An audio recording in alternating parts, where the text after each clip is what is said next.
Today topic is thermodynamics. So हम thermodynamics को समझेंगे कि what is the meaning of thermodynamics. So इनके दो टर्म है यहाँ पे, thermo and dynamics. So there is two term. Thermo means related to temperature, temperature is directly related to heat. Dynamics means motion, motion of what, motion of particle. So heat, how much heat transfer, heat is directly, you can also say that heat is related to energy, energy of what, energy of particle. तो particle की कितनी energy के साथ motion कर रहा है वो हम लोग स्टडी करेंगे इन थर्मोडायनामिक्स में, या पार्टिकल की हीट कितनी लेके जा रहा है दूसरे सिस्टम में, सिस्टम एंड सराउंडिंग से हीट ट्रांसफर हो रही है तो किस रेट से ट्रांसफर हो रही है, तो वो हम लोग स्टडी करेंगे इन थर्मोडायनामिक्स में।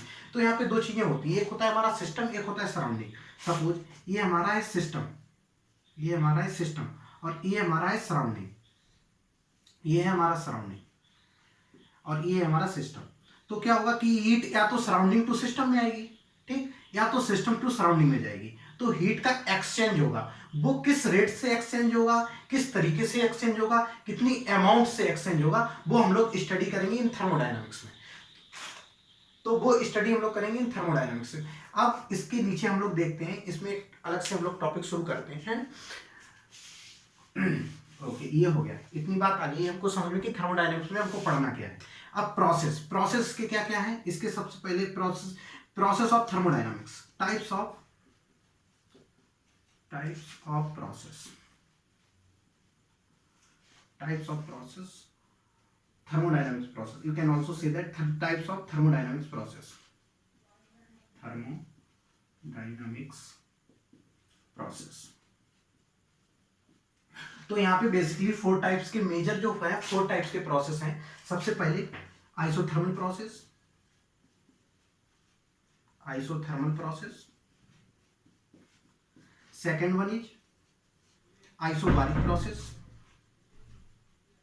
Isobaric process. Third one is isochoric process,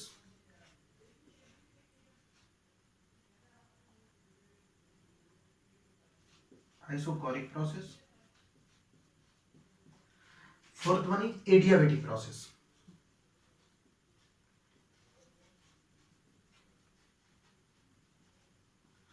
ये 4 टाइप्स के मेजर प्रोसेस हैं, isothermal process, isobaric process, isochoric process, adiabatic process. अब इन प्रोसेस का क्या थर्मोडायनामिक्स में यूज है वो हम हर एक इंडिविजुअली प्रोसेस को अलग अलग से यहाँ पे देखेंगे।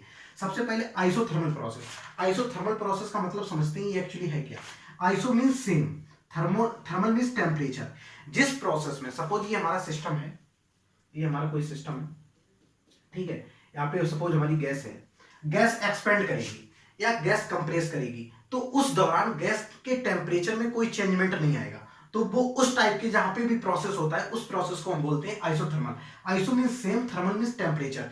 जिस प्रोसेस का टेम्परेचर हमारा सेम रहता है पूरे प्रोसेस के दौरान, वो प्रोसेस हमारा आइसोथर्मल प्रोसेस कहलाता है। इसमें हम लोग बोल देते हैं T इक्वल टू कांस्टेंट, ठीक। अब आइसोबारिक प्रोसेस किसे बोलते हैं, आइसोबारिक वो प्रोसेस है, आइसो मींस सेम, बारिक मींस प्रेशर, प्रेशर से रिलेटेड। ये टर्म आता है बार, बार यूनिट होती है प्रेशर की, तो वहां से टर्म आता है बार, बारीक। और आइसो मींस सेम। तो कोई भी सिस्टम या तो एक्सपेंड उसकी गैस कर रही होगी या तो गैस कंप्रेस कर रही होगी, बट उसमें क्या होगा कि उस तरीके से उस सिस्टम को मैनेज किया जाएगा कि उसके प्रेशर में कोई चेंजमेंट नहीं आएगा। प्रेशर में there is no any changement in the pressure in the system, that system is called isobaric system. तो यहाँ पे प्रेशर इक्वल टू कांस्टेंट रहता है, ठीक। आइसोकोरिक प्रोसेस, आइसोकोरिक प्रोसेस ये होता है क्लोज सिस्टम, कोई सिस्टम है ये बिल्कुल क्लोज्ड है, इस सिस्टम में क्या है, कोई वॉल्यूम में कोई चेंजमेंट नहीं आता है, वॉल्यूम आपका कांस्टेंट है इस सिस्टम में, और एक्सचेंज, एनर्जी का एक्सचेंज हो रहा है। जैसे हम लोगों ने पढ़ा था थर्मोडायनामिक्स का मतलब क्या था, एनर्जी का एक्सचेंज होना। इस सिस्टम में एनर्जी का एक्सचेंज हो रहा है, लेकिन एनर्जी के वॉल्यूम में कोई फर्क नहीं पड़ रहा है। वॉल्यूम हमारे सिस्टम का क्या है, कांस्टेंट है। तो वॉल्यूम कांस्टेंट है और प्रोसेस में एनर्जी का ट्रांसफर हो रहा हो, मॉलिक्यूल्स के बीच की जो इंटरनल एनर्जी है वो चेंज हो रही है, लेकिन क्या है, सिस्टम का वॉल्यूम कांस्टेंट है। वॉल्यूम कांस्टेंट है तो उस सिस्टम को हम बोल देते हैं isochoric process, volume equal to constant, ठीक। अब होता है एडियाबेटिक प्रोसेस। एडियाबेटिक प्रोसेस क्या है, सपोज हमारा ये सिस्टम है, ये सिस्टम बंद है। अब इस सिस्टम में क्या क्या हो रहा है, एनर्जी ट्रांसफर हो रही है, ऑब्वियस बात, क्योंकि थर्मोडायनामिक्स का मतलब ये है कि एनर्जी का ट्रांसफर होना। अब एनर्जी का ट्रांसफर होना, ये सिस्टम में क्या होगा, एनर्जी ट्रांसफर होगी, लेकिन मॉलिक्यूल्स के बीच में एनर्जी ट्रांसफर होगी, लेकिन सिस्टम से बाहर की एनर्जी, आउटर की इंटरनल क्लोज सिस्टम की बात करेंगे, और इंटरनल से बाहर एनर्जी का कोई ट्रांसफर नहीं होगा। यहाँ पे क्या होगा, क्यू हमारा जीरो होता है एडियाबेटिक प्रोसेस में। तो उस प्रोसेस के जहां पे इस टाइप के प्रोसेस को हम लोग बोल देते हैं Q equal to zero adiabatic process. ठीक, अब इनके हम इंडिविजुअली ग्राफ देख लेते हैं किस तरीके से ये ग्राफ बनते हैं। सपोज हमारा कोई सिस्टम है, उसके अंदर गैस, आइडियल गैस भरी हुई है। अब हम एग्जांपल ले लेते हैं आइडियल गैस का। आइडियल गैस का एग्जांपल ले लेते हैं, तो यहाँ पे सिंपल सा हम लोग यहाँ पे लिख देते हैं ideal gas. PV equal to, यहाँ से समझते हैं कि इसका हम ग्राफ कैसे प्लॉट करेंगे। PV equal to nRT. ठीक, हमको ग्राफ प्लॉट करना है आइसोथर्मल प्रोसेस का। आइसोथर्मल प्रोसेस का मतलब temperature constant, R is the universal constant. इसकी वैल्यू होती है, यूनिवर्सल कांस्टेंट होता है 8.314 जूल पर मोल केल्विन। ये फिक्स होता है किसी भी गैस के लिए। ये नंबर ऑफ मोल्स, कोई भी सिस्टम है हमारा, उसके नंबर ऑफ मोल्स क्या होंगे, कांस्टेंट होंगे। तो ये टर्म पूरा कांस्टेंट हो गया, दिस टर्म इज कांस्टेंट। ठीक, सिर्फ हमारा क्या बचा है, पी और वी। पी और बी के बीच में वेरी क्योंकि isothermal temperature constant, pressure change हो रहा होगा, उसका वॉल्यूम चेंज होगा। तो यहां से इसे बोल सकते हैं P is directly proportional to 1/v। ठीक, अब इसका हम प्लॉट करेंगे यहाँ पे पी और V versus y equal to, suppose इसको मान लेते हैं y, इसको मान लेते हैं इक्वल टू k कांस्टेंट मान लेते हैं, और इसको m मान लेते हैं। ठीक, ये आ गया। अब हमको ये ग्राफ प्लॉट करना है, तो ये ग्राफ कैसे प्लॉट हो गया, p वर्सेस v। ठीक है, वॉल्यूम प्रेशर क्या होगा, ये सपोज हमारा वॉल्यूम इधर इंक्रीज करेगा, वॉल्यूम इंक्रीज करवा दिया, तो प्रेशर क्या कंटिन्यू कर रहा होगा, डिक्रीज कर रहा होगा। तो ग्राफ ऐसे इस तरीके से जाएगा। क्या कर रहा है, वॉल्यूम इंक्रीज कर रहा है, वॉल्यूम इंक्रीज कर रहा है, प्रेशर क्या है, डिक्रीज कर रहा है। तो सीधे सीधे सिंपल सा हमारा ग्राफ ये बन गया। ठीक, ये किस सिस्टम के लिए बन गया, ये सिस्टम आइसोथर्मल के लिए। सिमिलरली आइसोबारिक के लिए कैसा बन जाएगा, आइसोबारिक के लिए इस पे देख लेते हैं। यहां पे सपोज सिमिलरली हमारी ये आइडियल गैस सिस्टम के अंदर हमारी फिल है। ठीक, अब हमें बात करनी है आइसोबारिक के ग्राफ की। आइसोबारिक का मतलब क्या हुआ, प्रेशर हमारा कांस्टेंट। ठीक, प्रेशर कांस्टेंट, टेम्परेचर हमारा कांस्टेंट नहीं है, लेकिन हमको ग्राफ किसके किसके बीच प्लॉट करना है, प्रेशर वर्सेस वॉल्यूम। ठीक, अच्छा, प्रेशर हमारा कांस्टेंट है, वॉल्यूम चेंज हो रहा है। सपोज हम वॉल्यूम इंक्रीज करवा रहे हैं, हमने अपना वॉल्यूम क्या करवा दिया, इंक्रीज करवा दिया। ठीक, वॉल्यूम इंक्रीज कर दी, प्रेशर कांस्टेंट, तो volume is directly proportional to constant. ठीक है, तो वॉल्यूम क्या, वॉल्यूम, ये वॉल्यूम इक्वल टू क्या लिखते हैं, N R T upon P. ये टर्म कांस्टेंट है, पी इज कांस्टेंट, तो ये आइसोबारिक के लिए हमारा सिस्टम का ग्राफ बन जाएगा। ठीक, फाइन। नाउ आइसोकोरिक, आइसोकोरिक के लिए सेम बनाएंगे, तो आइसोकोरिक के लिए इसी ग्राफ में बना देते हैं। यहाँ पे थोड़ी जगह कम है, तो इसी में बना देते हैं। आइसोकोरिक के लिए क्या हो जाएगा, volume constant, volume constant, this is the volume, this is the pressure, this is the volume constant, this graph like this is the isochoric process. Now adiabatic process, adiabatic process क्या होता है, adiabatic process होता है PV की power gamma equal to constant. ठीक, PV की power gamma equal to constant, ये adiabatic process की बात करेंगे, तो पी प्रोपोर्शनल टू 1/v की पावर गामा। ठीक, अब इसके लिए अलग से ग्राफ बना देंगे। यहाँ पे ग्राफ बनाएंगे P versus V, adiabatic process का ग्राफ बनाएंगे, तो ये इस तरीके से बन जाएगा पी वर्सेस बी। इस तरीके से सेम नेचर फॉलो करता है आइसोथर्मल का, सेम नेचर फॉलो करेगा एडियाबेटिक प्रोसेस आइसोथर्मल का। अब डिपेंड यहाँ पे बात करेंगे कि किसका स्लोप ज्यादा होगा और किसका स्लोप कम होगा, उसके करस्पॉन्डिंग हम डिसाइड करेंगे कि आइसोथर्मल का ये वाला ग्राफ है और एडियाबेटिक का ये ग्राफ है। तो ये हम लोग यहाँ पे देखेंगे, दोनों में कंफ्यूजन हो जाता है कि कौन सा ग्राफ एडियाबेटिक का है और कौन सा ग्राफ आइसोथर्मल का है। अच्छा, इन तीनों चारों को हम एक साथ प्लॉट करने वाले हैं, हम एक साथ इसको प्लॉट करते हैं। ठीक, ये हमने आइसोबारिक बना दिया, ये आइसोकोरिक ग्राफ बन गया, ये आइसोथर्मल बन गया, ये एडियाबेटिक बन गया। ठीक, ये आइसोथर्मल है, ये एडियाबेटिक है। फाइन, और ये हमारा क्या है, पी आइसोबारिक, और ये क्या है हमारा आइसोकोरिक। फाइन। नाउ अब हमको ये कैसे आपने बता दिया कि ये हमारा आइसोथर्मल है, ये हमारा एडियाबेटिक है, इस बात की क्या आपकी गारंटी है कि ये एडियाबेटिक है, ये आइसोथर्मल। हमने बोल दिया कि ये एडियाबेटिक है, इस बात पे हम लोग बोल सकते हैं कि इसका स्लोप ज्यादा है, इसका स्लोप कम है। ये हम मैथमेटिकली प्रूव करेंगे कि ये वाला एडियाबेटिक है, ये वाला आइसोथर्मल है। इसको मैथमेटिकली हम लोग यहाँ पे प्रूव करने वाले हैं। ठीक है, अब हम लोग ये देखेंगे कि इसका स्लोप ज्यादा है, इसका स्लोप क्या है, ज्यादा है इसके कंपेयर में। तो हम ये लोग प्रूव कर दें कि एडियाबेटिक का स्लोप ज्यादा है इन कंपेयर टू आइसोथर्मल, तो हम बोल सकेंगे कि जो नीचे वाला ग्राफ है वो एडियाबेटिक है इन कंपेयर टू आइसोथर्मल। ठीक, तो हम लोग ये प्रूव करने वाले हैं। तो सपोज सबसे पहले आइसोथर्मल का हम क्या है, ये पी वर्सेस बी है, आइसोथर्मल का क्या निकालने हम, स्लोप निकालने। आइसोथर्मल का पी वर्सेस बी का स्लोप निकालने, तो PV equal to constant, PV equal to constant. Fine. Now अब आइसोथर्मल की बात कर रहे हैं, आइसोथर्मल में ये PV equal to NRT, NRT is constant, NRT is constant. ठीक है, ठीक है, एनआरटी इज कांस्टेंट। अब इसको हम डिफरेंशिएट कर देते हैं, P dV plus V dP equal to 0, constant का डिफरेंशिएशन 0। अब इसका हम स्लोप निकालेंगे, इसका मतलब क्या, स्लोप का मतलब क्या हुआ, सीधे डीपी बाई डीवी। ये स्लोप हो गया dy by d x, simple. तो हम यहां से निकाल देंगे dp by dv। dp by dv कितना आएगा, minus P by V. Fine, इसका स्लोप आ गया, ये किसका, माइनस पी बाई वी किसका स्लोप आ गया, माइनस पी बाई वी आ गया, ये आइसोथर्मल, ये यहां पे लिख देंगे आइसोथर्मल। आइसोथर्मल का आप यहां पे लिख देंगे minus P by V, slope equal to क्या आया, dp बाई dv। फाइन, अब हम लोग किसकी बात करेंगे, एडियाबेटिक की। अब एडियाबेटिक की बात करेंगे। एडियाबेटिक हमने क्या बताया था, पीवी की power gamma equal to constant. ठीक, अब इसको फिर से डिफरेंशिएट कर दें, पी, इसका डिफरेंशिएशन करेंगे तो गामा, वी की पावर गामा का क्या होगा, वी की power gamma minus one, fine, into partial differentiation v का क्या होगा, dv, और v की x की power n equal to n x की पावर n माइनस वन। तो x equal to v, n equal to gamma, तो यहां पे पुट करेंगे जिस फार्मूले में, सिंपल आ जाएगा।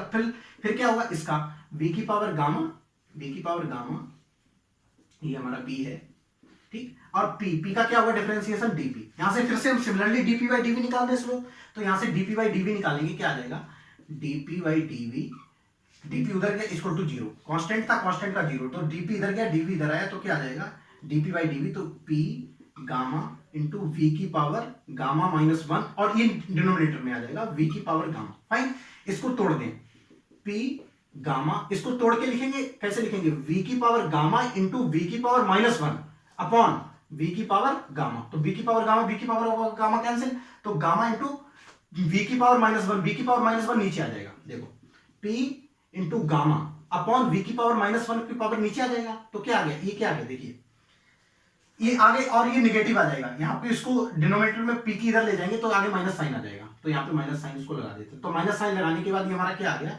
Gamma multiply by minus P by V, ये आ गया। रुक जा, वेट। ओके, सो अब हम लोगों का जो ये स्लोप निकल के आ गया है, ये स्लोप जो निकल के आ गया एडियाबेटिक प्रोसेस के लिए, एडियाबेटिक प्रोसेस के लिए निकल के आ गया gamma into minus P by V, तो यहाँ पे लिख देंगे slope dP by dV for adiabatic. ठीक, ये कितना आ गया, gamma dot minus P by V. अच्छा, ये जो स्लोप है एडियाबेटिक का, gamma times of slope of isothermal है, क्योंकि इसमें गामा का मल्टीप्लाई नहीं है। अब गामा कैसी हमारी क्वांटिटी है, गामा एक पॉजिटिव क्वांटिटी है। क्यों, देखो गामा कैसे डिफाइन है, गामा होता है एडियाबेटिक कांस्टेंट, ठीक है, गामा ऐसे डिफाइन है 1 + 2/f। एफ होता है डिग्री ऑफ फ्रीडम, ठीक, एफ होता है डिग्री ऑफ फ्रीडम, मोनोएटॉमिक के लिए 3 है, डायटोमिक के लिए 5 हो जाएगा, तो ये ऑलवेज पॉजिटिव रहने वाला है, ये पॉजिटिव रहने वाला है, इसका मतलब पूरी क्वांटिटी पॉजिटिव रहने वाली है, मींस गामा तुम किसी भी यूनिवर्स में चले जाओ ये ऑलवेज पॉजिटिव रहने वाला है, ये ऑलवेज पॉजिटिव रहने वाला है। इसका मतलब क्या हुआ, हमारा ये टर्म ऑलवेज पॉजिटिव रहने वाला है, ये टर्म ऑलवेज पॉजिटिव रहने वाला है, और इस ये है dP by dV minus P by V, तो इसका मतलब क्या हुआ, एडियाबेटिक का slope gamma times of isothermal का स्लोप है। तो सिंपल हम लोग बोल सकते हैं जो इसका स्लोप है वो ज्यादा है, किसके, एडियाबेटिक का स्लोप आइसोथर्मल से कितना टाइम्स मल्टीप्लाई बाई ज्यादा है, गामा टाइम्स मल्टीप्लाई बाई। तो इसका कंक्लूजन निकल के क्या आ गया वो हम लोग देख लेते हैं। इसका कंक्लूजन निकल के आ गया, आइसोथर्मल और आइसोबारिक में कोई प्रॉब्लम नहीं है, सिर्फ इसी में प्रॉब्लम है। अब यहां पे देखो कंक्लूजन निकल के ये आ गया, जो slope of dP by dV of adiabatic gamma times of dP by dV of isothermal और गामा हमने प्रूव कर ही दिया कि पॉजिटिव क्वांटिटी है, तो इसका मतलब ये ऑलवेज ये पॉजिटिव क्वांटिटी का किसी भी सब्सटेंस में मल्टीप्लाई होगा तो उतने टाइम्स ये ज्यादा हो जाएगा।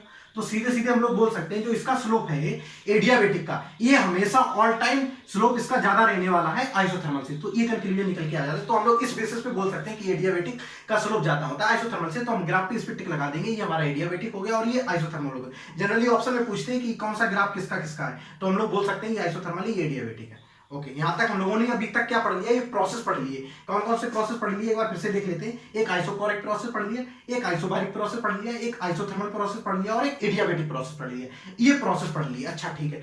ये सिस्टम में इतने हमारे प्रोसेस हो रहे होंगे। अब क्या करना है, इन प्रोसेस के during this process some work done by the gas और बाय द सिस्टम। सो वो हम कैसे कैलकुलेट करेंगे वो हम आगे सीखने वाले हैं कि इस सिस्टम की हेल्प से कैसे वर्क डन हम कैलकुलेट कर सकते हैं गैस के थ्रू और सिस्टम के थ्रू। तो वो हम लोग कैलकुलेट करेंगे, इन सारे प्रोसेस का वर्क डन कैसे कैलकुलेट करेंगे। ठीक है, ये हम लोगों ने प्रोसेस सीख लिया कि क्या क्या प्रोसेस होता है। अच्छा, अब ये हम लोग लिखने नेक्स्ट हेडिंग पढ़ने वाली है, work done of different type of thermodynamics process. Second point है, फर्स्ट ये प्रोसेस हो गया, सेकंड है work done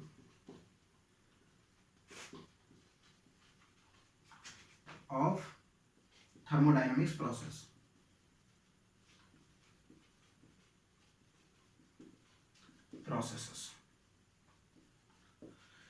work done of thermodynamics process. अच्छा, सिंपल जो हम लोग 9-10 में पढ़ते थे, वर्क डन क्या होता था? वर्क डन सिंपल ये तो होता था W equal to force into displacement, force into displacement, displacement को dx लिख दें, ठीक है। कोई भी फोर्स कितना डिस्प्लेस किया है, ठीक है, कितनी डिस्टेंस तक डिस्प्लेस किया है, तो वो हमारा क्या होता था? वर्क डन होता था। फोर्स को कैसे लिखते थे? प्रेशर इंटू एरिया लिखते थे, इंटू dx लिखते थे, सिंपल। अभी हम लोग सिर्फ देख रहे हैं वर्क डन एक्चुअली है क्या, वो यहाँ पे कैसे रोल आएगा पिक्चर में। अभी हम सिंपल से वर्क डन की डेफिनेशन से जा रहे हैं। ये क्या है? एरिया इंटू लेंथ, इसको वॉल्यूम लिख सकते हैं, इसको डीवी लिख सकते हैं। तो वर्क डन सिंपल सिंपल हम लोग बोल सकते हैं प्रेशर इंटू वॉल्यूम का मल्टीप्लाई, प्रेशर और वॉल्यूम का मल्टीप्लीकेशन बोल सकते हैं। लेकिन यहाँ पे देखो प्रेशर क्या है? कांस्टेंट है। यहाँ पे एक सिस्टम, सपोज अब हमारा कोई ऐसा प्रोसेस हो जिसमें क्या हो, हमारा प्रेशर वेरिएबल हो, प्रेशर वर्सेस वॉल्यूम ग्राफ बनाए और हमारा लीनियर ना बन के इस टाइप का बने, ठीक, इस टाइप का ग्राफ बने, तो हम लोग क्या करेंगे? अब हमको वर्क डन इस प्रोसेस से इस वॉल्यूम तक का निकालना है। सपोज ये V1 है और ये V2 है, हमें इस सिस्टम का पूरा में वर्क डन निकालना है, ये सिस्टम। और हमारा ये नेचर जो प्रोसेस का था, ये नेचर है, हमको नेचर नहीं पता है कि आइसोथर्मल है, आइसोबारिक है, कुछ भी नेचर हो सकता है, प्रेशर कांस्टेंट नहीं हमारा हो रहा है, तो कुछ भी नेचर हो सकता है। इसका वर्क डन निकालना, तो हम क्या करेंगे? स्ट्रिप ले लेंगे, एक पॉइंट पे जाके एक स्ट्रिप ले लेंगे, हम इस स्ट्रिप का वर्क डन निकाल लें और वर्क डन को क्या कर दें? इंटीग्रेट कर दें V1 से V2, तो हमारे पूरे प्रोसेस का सिस्टम का निकल के आ जाएगा वर्क डन। तो हम लोग, चलो इसका हमने वॉल्यूम मान लिया dV, ठीक है, इसका dV मान लिया। अब इसी का वर्क डन कैसे लिखेंगे? इस थ्योरी के करस्पॉन्डिंग dW इक्वल टू कैसे लिखेंगे? इसका dW होगा क्योंकि एक छोटा सा एलिमेंट है, उसका work done, total work done W था, अब छोटे से एलिमेंट का वर्क डन कितना होगा? dW। इस स्ट्रिप का कितना हो जाएगा? वॉल्यूम, प्रेशर, सपोज इस स्ट्रिप का P है और इसका वॉल्यूम कितना है? dV, ठीक।